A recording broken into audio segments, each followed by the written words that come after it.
Chers amis de TechTalk TV, bonjour, à nouveau sur le plateau du Forum international de la cybersécurité à Lille. Vous voyez, le bruit commence à monter, les participants arrivent pour cette deuxième journée de forum. Nous allons parler d'assurance encore ce matin, on en a parlé hier, donc un autre sujet que vous pourrez visionner en parallèle de celui-ci. Et nous recevons Xavier Leproux, qui est directeur du département des risques techniques, c'est ça? Plus précisément des risques cyber. Des risques cyber. Donc chez ACE Europe. Et Fabien Vaillant, qui est directeur du département des risques financiers. Tout à fait. Chez ACE Group. Chez ACE Group, c'est la même chose. C'est la même chose. Vous avez la dénomination européenne et le groupe, la dénomination du groupe dans son intégralité. Alors déjà, votre présence tous les deux sur le plateau oriente un petit peu les enjeux de cette discussion, puisqu'on va réfléchir à voir la manière dont l'assurance peut s'intégrer dans une réponse à une cyberattaque. Et là, on voit bien qu'il y a une partie technique, c'est l'incident, conséquence de l'incident, et puis bien entendu la partie financière. Alors pour commencer, et pour que ceux qui nous regardent aient bien l'idée du sujet, quel est votre métier en tant qu'assureur par rapport à ces nouveaux risques? Aujourd'hui, ACE, en tant qu'assureur, se positionne comme un assureur de risque d'entreprise. Et pour nous, aujourd'hui, le risque de cybersécurité est vraiment un risque émergent, un risque très important en termes d'impact pour l'entreprise, puisque un déni de service, une perte de données personnelles peut provoquer des pertes financières relativement importantes pour l'entreprise. Donc notre rôle dans ces problématiques-là, c'est d'apporter des solutions aux entreprises qui leur permettront de pouvoir répondre à ce risque financier et pouvoir également s'assurer de pouvoir continuer une activité normale à la suite d'une attaque ou d'une perte de données personnelles. Donc, sur le risque financier, on arrive bien à imaginer ce que vous pouvez faire, indemniser. Sur la partie technique, quel est votre rôle? Donc juste en préalable, je dois dire que chez ACE, on fait des risques informatiques, qu'on appelle maintenant risques cyber, depuis fort longtemps. Donc notre rôle consiste à sensibiliser les entreprises, car encore beaucoup d'acteurs aujourd'hui, dans le monde des entreprises, il n'y a pas suffisamment peut-être de conscience. On parle de plus en plus, il y a de risques informatiques et une prise de conscience, effectivement, suite à un certain nombre d'exemples qui ont affecté des fuites de données personnelles, des choses comme ça. Donc on pense qu'effectivement, ça va faire prendre conscience au marché de l'importance de s'intéresser à ces risques cyber ou risques informatiques. Donc, basiquement, ça peut être des risques d'attaque virale, ça peut être des risques d'attaque d'erreurs humaines, tout ce qui peut impacter de manière assez forte le compte de résultat d'une entreprise, tout simplement. Ça, c'est le premier point. Le deuxième point, quand on parle de risque cyber, on parle de plus en plus d'un assureur qui fournit également des services. Ça, c'est un point très, très important. Le rôle de l'assureur, ça consiste à financer suite à sinistre. La particularité, quand on parle de cyber-risque, c'est qu'on peut également apporter une prestation de service. Quand vous êtes victime d'une attaque, il faut réagir très très vite. Donc le volet financement n'est peut-être pas suffisant, n'est peut-être plus suffisant aujourd'hui. Il faut vraiment apporter également du service. Alors vous avez une communauté qui vous regarde, qui est une communauté très ciblée, très au courant de ces questions-là. Qu'est-ce que vous avez à leur dire justement qui vous différencie sur ce volet-là? Alors de façon un petit peu abrupte, c'est très bien de parler de service, mais il ne faut jamais oublier que nous sommes des assureurs. Encore une fois, notre premier rôle, ça consiste, via notre réseau de courtiers, car nous travaillons avec des courtiers, ça consiste à aider les entreprises à mieux apprécier leurs risques. Donc pour moi, et j'insiste là-dessus depuis hier sur le salon, cette prestation de service, il ne faut jamais oublier qu'elle doit se situer également en amont. Donc par rapport aux autres concurrents, aux autres confrères, on a peut-être quelque chose qui nous différencie, c'est cet esprit-là qu'on a depuis des années. Donc nous avons un ingénieur sécurité informatique, on rencontre nos clients, on rencontre nos prospects, et pour moi c'est ça la première prestation de service avant de parler. Je sais que c'est pas tellement le sujet. Parce que, non, c'est pas que ce soit pas dans le sujet, c'est parfaitement dans le sujet, mais je voudrais qu'on soit beaucoup plus concret. Oui. Parce que l'assurance, ça appartient au monde des services de toute façon. Avec plaisir. Le volet financier, ça on l'a bien compris.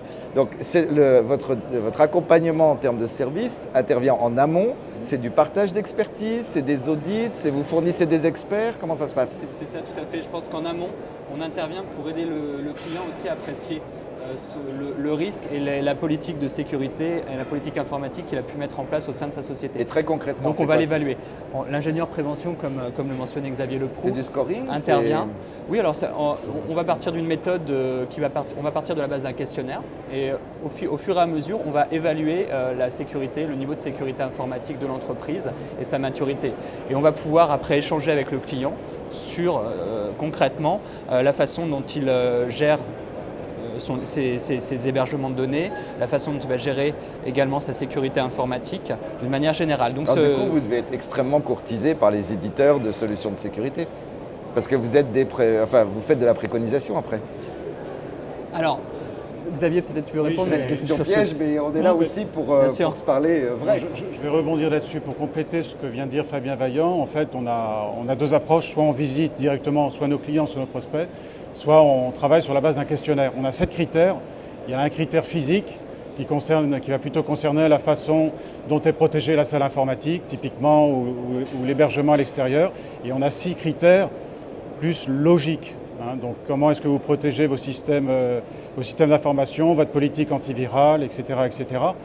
Et pour répondre plus précisément à votre question, et comme se plaît à le répéter à juste titre notre ingénieur Saïd Dami, ce qui nous intéresse, ce n'est pas la marque de l'éditeur du logiciel antivirus. Ce qui nous intéresse dans cette approche, c'est la capacité des gens à réagir en cas d'incident.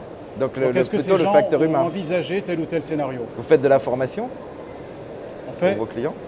Alors, premier point, on ne fait pas d'audit. C'est une visite, on pose des questions, on apprécie un risque. En aucun cas, c'est un audit, c'est une visite d'entreprise. Vous venez de dire un mot très important, on apprécie un risque. Alors, je vais faire l'avocat du diable, vous connaissez la réputation des assureurs. Est-ce que finalement, ce n'est pas une manière déguisée de faire du scoring pour évaluer le montant de la prime ou pour éventuellement ne pas assurer le risque? C'est pas du tout déguisé, c'est juste une analyse du risque. Bien sûr, on est là justement pour apprécier le risque et après déterminer les conditions de garantie qu'on va pouvoir donner à l'entreprise. Et bien sûr, ça aura un impact sur les garanties qu'on va offrir à l'entreprise et sur le niveau de prime également que l'entreprise paiera. Mais d'une certaine manière, c'est un cercle un peu vertueux, c'est-à-dire qu'une entreprise qui aura une politique de gestion de ses risques informatiques vertueuse bénéficiera de termes et conditions de garantie plus intéressants. C'est le système du bonus-malus. C'est le système de l'assurance de manière générale. Voilà. Alors comme vous, votre intérêt, c'est d'avoir des clients au comportement vertueux et d'avoir le maximum de clients, vous avez une communauté de DSI et de RSSI qui vous regardent. Concrètement, pour passer à l'action, pour être vertueux, quelles sont les 2-3 idées forces que vous souhaiteriez leur communiquer? La première idée force, c'est très très important. On n'est pas là pour donner des conseils. Je veux dire, les gens sont suffisamment effectivement aguerris pour se poser des questions en termes d'impact. Mais la première constante, c'est qu'on observe dans les entreprises qu'il y a parfois un manque de dialogue entre la direction financière, celle qui va s'intéresser à l'achat d'assurance, et la direction technique, la DSI, le RSSI, etc. Ça, c'est clair. Mais les choses évoluent. Ça, c'est peut-être la première chose. La deuxième chose, et on l'a vu lors de quelques sinistres qu'on a vécu en termes d'hébergement ou d'infogérance. La deuxième chose, et là encore, on ne donne pas de conseils, on fait un petit constat, il n'y a peut-être pas suffisamment d'attention qui est portée à la mise en place et au suivi de certains contrats d'infogérance ou d'hébergement. Et là, je pense à la responsabilité contractuelle qui peut être passée entre le prestataire et nos clients. Il faut véritablement qu'il y ait un focus par rapport à ça. Ce n'est pas très étonnant parce que cette partie hébergement, techniquement, elle va être traitée par la direction informatique et légalement, sur le plan contractuel et sur le plan financier, elle va être traitée par la direction financière ou la direction légale. Donc on voit bien qu'il y a une nécessité de faire converger les deux départements de cette entreprise. C'est les 2 points qui me viennent à l'esprit. Point important. On parle beaucoup de nouvelles menaces et d'évolution des menaces. Sur ce salon, vous avez dû vous en apercevoir. Pardon. Si je vous dis la sécurité est un échec, comment est-ce que vous réagissez, vous, dans vos convictions personnelles, à cette assertion? La sécurité, oui, la sécurité, je ne pense pas que la sécurité soit un échec, justement.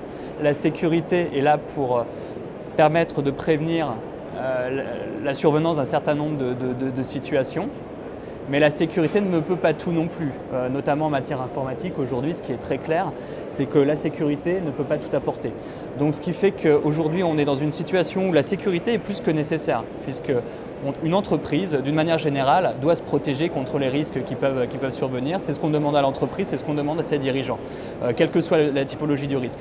Ensuite, une fois que cette politique est mise en place, elle permet d'éviter la surveillance d'un certain nombre de risques, mais elle ne permet de pas tout éviter. Donc ce qui est très important, et ce que disait Xavier Leproux tout à l'heure, c'est aussi, en matière de sécurité, il faut aussi travailler sur les plans de réponse qui seront apportés à un certain nombre de scénarios et à un certain nombre de situations critiques. Et c'est vraiment aussi ça la sécurité aujourd'hui, c'est savoir comment on va réagir en fonction d'un certain nombre de scénarios qu'on aura imaginés. Je compléterai en rajoutant, et ça fait partie de notre analyse, la sécurité, le niveau de sécurité doit être envisagé par rapport à des enjeux. Un site de vente en ligne doit effectivement ne faire aucune impasse quant à la sécurité des systèmes d'information, les relations contractuelles avec son hébergeur du site de vente en ligne, etc. Alors qu'on a des clients qui sont beaucoup moins sensibilisés, pour lesquels l'enjeu effectivement d'un arrêt serait plus en termes d'image qu'en termes de réel enjeu financier. Et là, on pense habituellement, et nous qui sommes assureurs, on pense à tout le monde, tout le business de l'assurance. S'il y a un arrêt du système d'information, c'est très embêtant, ça n'aura pas un impact immédiat en termes de perte de chiffre d'affaires. Donc nous, un des points qu'on met en valeur, c'est effectivement votre niveau de sécurité, il doit correspondre à vos enjeux financiers. Donc, et comme disait Fabien, l'assurance, ça sert à ça sert juste à garantir, à financer le risque résiduel.